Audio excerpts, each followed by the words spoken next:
眼睛先烂掉，那个尸体那个眼睛先凹陷下去，那是眼珠烂掉了。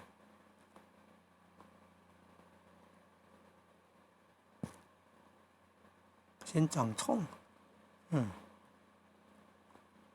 就是有病毒感染了，或者细菌入侵，然后就烂掉了。眼珠有水晶体啊，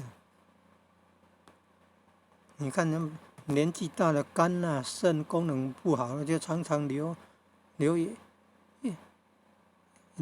泪，还是那个生眼屎啊，或者是那个干眼症啊等等。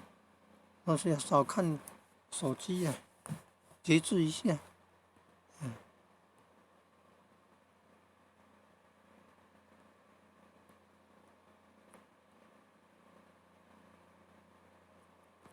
色不迷人，人自迷啊！你看那圣经说，上帝看到夏娃看到亚当啊一个人孤独不好了，就趁着他熟睡的时候，从肋骨的地方拿出一根来，变化成夏娃了。这是人类的男女的始祖。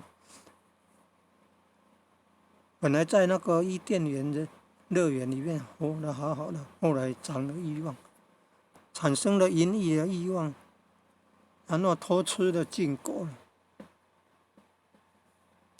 偷吃了禁果以后，就要受很多苦了。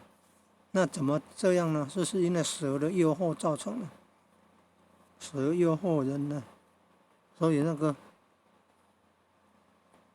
不良书刊就好像是会诱惑的蛇，会诱惑人心的那个诱惑人欲、诱惑淫欲的蛇。圣经里面的蛇是邪恶的。